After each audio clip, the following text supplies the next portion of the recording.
Everyone, welcome back to the channel. कल हमने start किया था अपना अकाउंटिंग का सब्जेक्ट और हमने देखी थी कुछ बेसिक टर्म्स। हमने बात की असेट्स की, लायबिलिटीज की, कैपिटल की, इन तीनों के बीच में क्या रिलेशनशिप एग्जिस्ट करता है। और आज हम कुछ और नई टर्म्स सीखेंगे यूजिंग द सेम इक्वेशन। हमने एक इक्वेशन बनाई थी कि एक बिजनेस में जितने भी असेट्स आते हैं वो या तो ओनर के पैसे यानी कि कैपिटल या फिर उधारी के पैसे दैट इज लायबिलिटीज से आते हैं। तो अब इसी को आगे लेकर चलते हैं। डबल एंट्री सिस्टम किस तरीके से काम करता है, हर ट्रांजैक्शन के दो इम्पैक्ट्स कैसे आते हैं, लेट्स सी। अब मैंने आपको एग्जांपल दिया था ग्रोसरी स्टोर का। अब मैंने अपनी ग्रोसरी स्टोर के लिए कुछ सामान खरीदा आगे बेचने के लिए, इसे हम लोग अकाउंट्स में बोलते हैं स्टॉक। नाउ मैंने खरीदा लेट्स से 10,000 का सामान, तो मैं यहाँ पर एक और असेट का नाम ऐड कर रही हूँ और मैं यहाँ पर लिख रही हूँ स्टॉक। ठीक है, थोड़ा जगह का कंस्ट्रेंट है, so I am just writing abbreviation for it. तो कितने का स्टॉक आया मेरे पास, 10,000 का स्टॉक आया मेरे पास। अब जो 10,000 का स्टॉक है वो मैंने खरीदा है कैश के अगेंस्ट में, तो मेरे पास जो कैश है वो कम हो जाएगा, कितने से, 10,000 से कम हो जाएगा, राइट। तो यही इंपैक्ट है इस ट्रांजैक्शन का। अब देख लेते हैं इसकी वजह से क्या होगा। अगर मैं नई इक्वेशन बनाऊं, कैश कितना रह जाएगा मेरे पास, 45,000। Land again will be 50,000, right. Scooter की वैल्यू वही 10,000 रहेगी।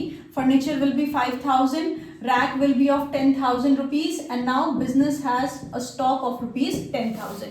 लायबिलिटीज और कैपिटल में कोई भी इंपैक्ट नहीं आया है, सो दिस इज 60,000 एंड 70,000, राइट। तो आप देख सकते हैं फिर से जो मेरी इक्वेशन है वो क्या है, बैलेंस रही है। एक असेट इंक्रीज हो गया 10,000 से और दूसरा असेट क्या हो गया, कम हो गया 10,000 से। दिस इज कैश आ गया 45,000 और स्टॉक आ गया 10,000। हमारी इक्वेशन फिर भी क्या है, बैलेंस्ड है, राइट। अब लेट्स से एक और ट्रांजैक्शन देख लेते हैं। अब मैंने और थोड़ा सा सामान खरीदा, स्टॉक खरीदा, लेकिन मैंने उसकी पेमेंट अभी तक नहीं की है, मैंने उधारी पर वो खरीदा है। तो लेट्स से मैंने सामान खरीदा है 20,000 रुपीज का, तो स्टॉक खरीदा मैंने और कितना, 20,000 का, तो स्टॉक कितना ऐड हो जाएगा, 20,000 से मेरा स्टॉक ऐड हो जाएगा, राइट। अब कैश कम नहीं होगा क्योंकि मैंने अभी तक पेमेंट नहीं की है, लेकिन लायबिलिटी यानी कि उधारी बढ़ जाएगी। तो मैं यहाँ पर लायबिलिटी में लिख रही हूँ, लेट्स से मैंने राम से कुछ सामान लिया था, तो मैं लायबिलिटी के अंदर लिख रही हूँ, लेट्स क्रिएट सम स्पेस। मैं लायबिलिटी के अंदर लिख रही हूँ राम और मैं यहाँ पर लिख रही हूँ 20,000 रुपीज। ये तो मैंने लोन का अमाउंट लिया था, यहाँ पर मैं लिख रही हूँ 20,000 rupees, right. Now let's see इसे हम अकाउंट्स की भाषा में क्या बोलते हैं। मैंने राम से 20,000 का सामान लिया है और अभी तक उसे पैसे नहीं दिए हैं। अब राम जो है वो हमारे लिए लायबिलिटी बन गया है और इसे हम बोलेंगे क्रेडिटर। इसे हम क्या बोलते हैं, creditor. So this is another important term in your accounts जो आप बार बार इस्तेमाल करेंगे। क्रेडिटर वो इंसान जिसे हमें अभी पेमेंट करनी है, ये हमारे लिए क्या होती है, एक लायबिलिटी होती है, राइट। बिजनेस के लिए क्या होती है, ये एक लायबिलिटी होती है। तो बिजनेस ने राम के कितने पैसे देने हैं, 20,000 रुपए देने हैं, तो राम क्या है, बिजनेस के लिए क्रेडिटर है। So remember this word creditor, business को जिसे पैसे देने हैं। एनी इफ बिजनेस ओज समथिंग टू समवन, तो उस बंदे को हम क्या बोलते हैं या उस एंटिटी को हम क्या बोलते हैं, क्रेडिटर बोलते हैं। तो यहाँ पर हमारी लायबिलिटी क्रिएट हो गई, कितने की, 20,000 की हमारी लायबिलिटी क्रिएट हो गई। अब अगर मैं बैलेंस करने की कोशिश करूं इस पूरी उसको, कैश कितना है मेरे पास, 45,000। I am using another colour ताकि आपको बहुत क्लियरली नजर आए। This is 50,000। स्कूटर रहेगा 10,000 का मेरे पास। फर्नीचर है अगेन 5,000 का। रैक है मेरे पास 10,000 का। और अब स्टॉक कितना हो गया बिजनेस में, 30,000 का स्टॉक आ गया है बिजनेस में। लायबिलिटी कितनी हो गई है बिजनेस में, 80,000 की लायबिलिटी हो गई है और कैपिटल कितनी है, 70,000 की मेरी कैपिटल है। तो अब आप देखेंगे दोनों साइड का टोटल कितना आ गया है, 1,50,000, राइट। 80,000 70,000 आप इसका टोटल करेंगे तो कितना आ जाएगा, 1,50,000। तो अगेन मेरा जो राइट हैंड साइड है वो लेफ्ट हैंड साइड के बराबर है, यानी कि assets is equals to liabilities plus capital, right. ये समझ में आ गया। अगर नहीं आ रहा है समझ, कोई भी प्रॉब्लम है, अगर आपको लग रहा है कि बहुत छोटा लिखा जा रहा है या कोई भी प्रॉब्लम है, वैसे अगर छोटा लग रहा है तो थोड़ा जूम इन कर लीजिए, राइट। कोई भी प्रॉब्लम है तो आप नीचे कमेंट सेक्शन में मुझे बताते रहिए ताकि हम अपनी क्लासेस को इम्प्रूव कर सकें and it can be beneficial for all the students. Okay, so let's move ahead with this. I hope आपको ये समझ में आ गया होगा। नाउ लेट्स से अब जो मैंने 30,000 का सामान खरीद लिया है, अपने ग्रोसरी स्टोर में रख लिया है, अब मैं उसे बेचूंगी भी तो, राइट? वो मैंने सिर्फ दुकान पे डिस्प्ले करने के लिए तो नहीं रखा है। अब लेट्स से मैंने इसमें से कुछ सामान बेचा, ठीक है? लेट्स से मैंने 15,000 का सामान बेच दिया, ठीक है?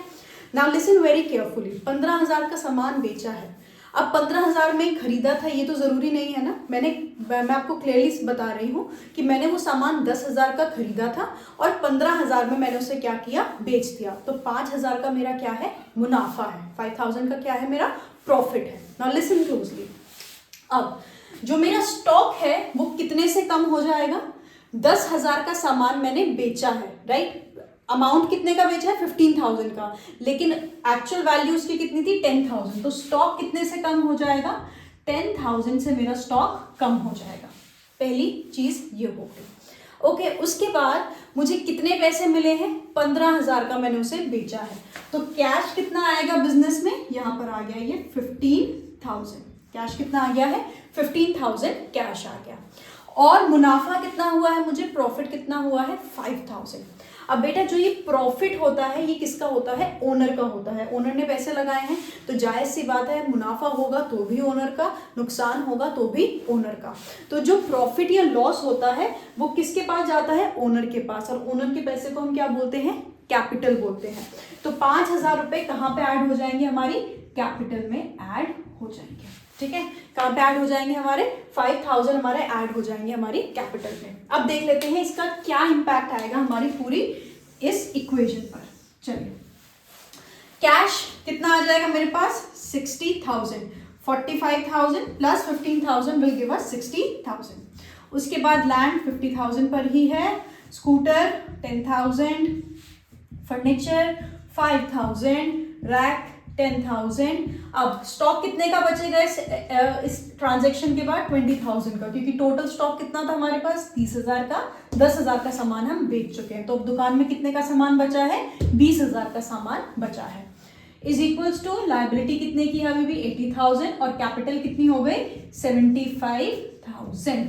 अब देखिए टोटल कितना आ रहा है, 1,55,000। दोनों साइड्स का टोटल आ रहा है, बिल्कुल आ रहा है। Again assets is equals to liabilities plus capital. Equation हमारी क्या रही है, बिल्कुल बैलेंस्ड रही है, राइट? आई होप ये आपको अच्छे से समझ में आ गया होगा। अब इसी तरीके से मान के चलते हैं कि मैंने और थोड़ा सा सामान बेचा, फिर से यही वाले अमाउंट्स ले लेते हैं या थोड़ा कुछ और चेंज कर लेते हैं। लेट्स से मैंने सामान जो था वो बेचा 5,000 का, लेकिन एक्चुअल वैल्यू उसकी कितनी थी, 4,000 थी, ठीक है? अब मैंने फिर से सामान बेचा लेट्स से, तो स्टॉक कितने से कम हो जाएगा, एक्चुअल वैल्यू कितनी थी उसकी, 4,000 ले लेते हैं, ठीक है? 4,000 की उसकी एक्चुअल वैल्यू थी, ठीक है? 4,000 का मैंने सामान बेचा। कितने में बेचा है वो सामान, मैंने 5,000 का बेचा है। लेकिन इसमें एक ट्विस्ट है कि वो अभी तक पैसा मुझे नहीं मिला है, वो पैसा अभी तक मुझे नहीं मिला है। तो यहाँ पर बेटा आपका एक और असेट क्रिएट होगा। यहीं पे मैं थोड़ी सी स्पेस क्रिएट करना चाहूंगी, मेरे बहुत कमी है जगह की, थोड़ा सा let's create more space. This यहाँ पर मैं लिख रही हूँ डेटर। लेट्स से मैंने सामान बेचा है किसको, करण को, ठीक है भाई? मैंने सामान बेचा है करण को, और एक असेट मेरा इंक्रीज हो गया कितने से, 5,000 रुपीज से मेरा असेट इंक्रीज हुआ है। नाउ जब बिजनेस को किसी से पैसे लेने होते हैं तो बेटा उसे हम क्या बोलते हैं, उसे हम बोलते हैं डेटर। उसे हम क्या बोलते हैं, डेटर बोलते हैं। बिजनेस ने जिसको पैसा देना है वो कौन है, क्रेडिटर। वो क्या है बिजनेस के, लायबिलिटी है। और बिजनेस ने जिससे पैसा लेना है वो क्या है, उसका डेटर। अब ये असेट क्यों है, असेट की डेफिनेशन याद करिए, जिससे हमें कोई बेनिफिट होगा। करंट से हमें बेनिफिट होगा, बिल्कुल होगा। वो बार बार हमें बिजनेस देगा, वो हमें वापस आके वो पैसे देगा। नियर फ्यूचर में भी, इमीडिएट भी हमें क्या होगा, उससे बेनिफिट होगा। तो डेटर्स जो होते हैं वो बिजनेस के क्या होते हैं, असेट होते हैं। तो इसीलिए यहाँ पे हमारा डेटर इंक्रीज हो गया कितने से, 5,000 से। अगर वो कैश दे देता तो ये ना इंक्रीज होता, और इसकी जगह क्या इंक्रीज हो जाता, कैश इंक्रीज हो जाता। सो दिस इज 5,000।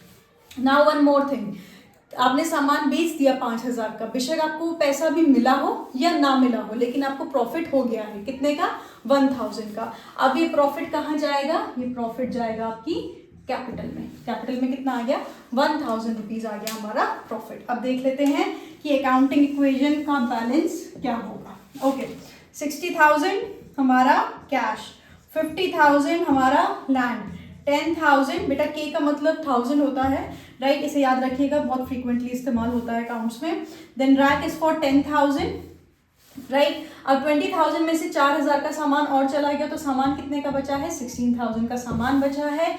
डेटर कितने का क्रिएट हो गया है, 5K का हमारा डेटर क्रिएट हो गया है।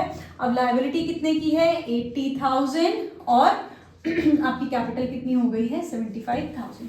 दोबारा टोटल करके देख लीजिए, दोनों साइड्स बराबर आ रही हैं, आपको पता चलेगा बिल्कुल आ रही हैं, राइट। तो इस तरीके से हमारी क्या हुई, हर ट्रांजैक्शन के 2 इम्पैक्ट आए, और वो 2 इम्पैक्ट ऐसे थे कि ये इक्वेशन जो थी वो हमेशा कांस्टेंट रही, वो हमेशा बैलेंस्ड रही। तो आपको याद रखना है, इसी को हम बोलते हैं बेटा डबल एंट्री सिस्टम, राइट। इसी को हम बोलते हैं डबल एंट्री सिस्टम, कि हम अकाउंट्स में कोई भी चीज़ देखेंगे, हर एक ट्रांजैक्शन के 2 इम्पैक्ट आएंगे, और उन 2 इम्पैक्ट्स को हम इस तरीके से डिपेक्ट करेंगे कि हमारा जो अकाउंट्स है वो हमेशा क्या रहेंगे, बैलेंस्ड रहेंगे। ये इक्वेशन कभी भी मूव नहीं करेगी, हमेशा क्या रहेगी, बैलेंस्ड रहेगी। Assets will always be equal to liabilities and capital of a business, right. Now let's talk about incomes and expenditures. 2 और वर्ड्स अभी हमने क्या डिस्कस किए, 2 वर्ड्स नए डिस्कस किए, क्रेडिटर्स और एक डेटर्स। अपने नोट्स की नोटबुक खोलिए और उसमें ये दोनों वर्ड्स भी ऐड कर लीजिए, assets, liabilities, capital, debtors, creditors. अब हम 2 और शब्द पढ़ेंगे, इनकम एंड एक्सपेंडिचर। आपको सुन के लग रहा होगा अरे हमें तो पता है इनकम मतलब कमाई, एक्सपेंडिचर मतलब खर्चा, लेकिन नहीं, हमें ये दोनों चीज़ें पढ़नी है from the perspective of business, from the perspective of accounting. तो हमें इनकी टेक्निकलिटीज पता होनी चाहिए। So let me erase everything from the board and then we will get to these 2 terms. ये है हमारे बिजनेस की करंट पोजीशन, जहां असेट्स और लायबिलिटीज और कैपिटल का जो सबमिशन है वो आ रहा है 1,56,000, राइट। अब हम बात करते हैं इनकम्स एंड एक्सपेंडिचर की। अब आपको एक फंडामेंटल चीज जो अभी के लिए याद रखनी है वो ये है दैट इनकम जो है, बिजनेस जितने भी पैसे कमाएगा वो इसीलिए कमा पा रहा है क्योंकि ओनर ने बिजनेस में क्या लगा रखा है, पैसा लगा रखा है, या क्या लगा रखी है, कैपिटल लगा रखी है। तो जो इनकम बिलोंग करती है वो एट लास्ट किसको बिलोंग करती है, जिसकी कैपिटल है, यानी कि ओनर की। तो सारी जो इनकम है वो किसका पार्ट बनती है, कैपिटल का पार्ट बनती है, और जितने भी एक्सपेंसेस होते हैं वो किस में से निकलते हैं, कैपिटल में से बाहर आते हैं। मतलब एक बिजनेस की जो इनकम होती है वो कैपिटल को बढ़ाती है, और एक बिजनेस के जो एक्सपेंडिचर है वो उसकी कैपिटल को क्या करते हैं, कम करते हैं। Now let's see how this works. यहाँ से हटा देते हैं। अब लेट्स से कि जो मेरा ग्रोसरी स्टोर था वहाँ पे मैंने एक लेट्स से एक हेल्प रखी और मैंने उसे पे किए 10,000 पर मंथ, राइट। अब जो मैंने पेमेंट की है ये कैश में की है, तो पहली चीज हमारा असेट जो है वो कम हो जाएगा कितने से, 10,000 से। कौन सा एसेट कम होगा, कैश नाम का मेरा एसेट खत्म होगा, कम होगा कितने से, 10,000 से। और उसी तरीके से क्या कम होगी, मेरी कैपिटल कम होगी, तो यहाँ पे क्या आ जाएगा, -10,000। तो मेरी कैपिटल कितनी रह जाएगी, अब 56,000 की मेरी कैपिटल रह जाएगी, लायबिलिटी अगेन 80,000, और बाकी सारी चीजें उसी तरीके से रहेंगी। यहाँ पे मेरा कैश कितना हो जाएगा, 50,000 का मेरा कैश हो जाएगा, राइट। तो इनकम को हम किस तरीके से दिखाते हैं, सॉरी, जो मेरा एक्सपेंडिचर होता है उसे किस तरीके से दिखाते हैं, उसे कैपिटल में से कम कर देते हैं। उसी तरीके से अगर मुझे कोई इनकम होगी, अब मैंने आपको पहले ही बता दिया है, जैसे आपने सेल्स की थी, राइट। इससे पहले जो हम पढ़ रहे थे उसमें हमने देखा था कि 20,000 की सेल हुई, राइट, 5,000 का उसमें प्रॉफिट था, तो वो कहाँ गया था, वो गया था आपकी कैपिटल में। सो this is how it works, right. तो जितने भी आपके लॉसेज होते हैं या आपके जितने भी एक्सपेंसेस होते हैं वो कैपिटल को कम करते हैं, और जितने भी आपके प्रॉफिट्स होते हैं या इनकम्स होती हैं वो आपके कैपिटल को क्या करती हैं, बढ़ाती हैं। तो अगर मैं इस टाइम पे बात करूं, आपको कौन कौन सी टर्म्स अच्छे से समझ में आ गई हैं, असेट्स, लायबिलिटीज, कैपिटल। इसी के साथ साथ आपको डेटर्स, क्रेडिटर्स क्या होते हैं ये समझ में आ गया है, इनकम क्या होती है, एक्सपेंडिचर क्या होती है, ये आपको अच्छे से समझ में आ गया है। अब जो मैंने ये टर्म्स आपको समझाई हैं, they contribute to be the 80% of the terms that you are going to use in your financial accounting. 80% जो बेसिक टर्म्स हैं वो यही है, बाकी हम जैसे जैसे सब्जेक्ट बिल्टअप करेंगे वैसे वैसे साथ साथ में पढ़ते रहेंगे। अब दो टर्म्स हम और देख लेते हैं ना। मैंने आपसे कहा कि यहाँ पर जो हमारा राइट हैंड साइड है वो लेफ्ट हैंड साइड के बराबर होना चाहिए, यानी कि assets is equals to liabilities plus capital, ये हमेशा सेम रहेगा। So I decide to give this RHS and LHS some other name and these names are, जो हमारी ये वाली साइड है बेटा इसे हम बोलते हैं डेबिट, और जो मेरी इक्वल टू की ये वाली साइड है इसे हम बोलते हैं क्रेडिट, राइट। नाउ डेबिट और क्रेडिट का अपना कोई भी मतलब नहीं होता है अकाउंट्स में, राइट। डेबिट और क्रेडिट सिर्फ हमने क्या बना रखे हैं, दो ऑपोजिट्स बना रखे हैं अपने अकाउंटिंग में। अब अगर ट्रांजैक्शन में एक डेबिट होगा तो दूसरा क्या होगा, क्रेडिट होगा, क्योंकि हम क्या बता रहे हैं कि हम लोग डबल एंट्री सिस्टम पढ़ रहे हैं। मतलब हर एक ट्रांजैक्शन के दो इम्पैक्ट्स है, वो हमने अभी तक देख लिया, हर ट्रांजैक्शन के दो इम्पैक्ट थे, राइट। अब या तो वो इम्पैक्ट इक्वल टू के सिर्फ इस साइड पर था तो प्लस और माइनस दोनों हो जा रहा था, या दोनों साइड पर था, राइट। और हमारी जो इक्वेशन थी वो हमेशा क्या रह रही थी, बैलेंस रह रही थी।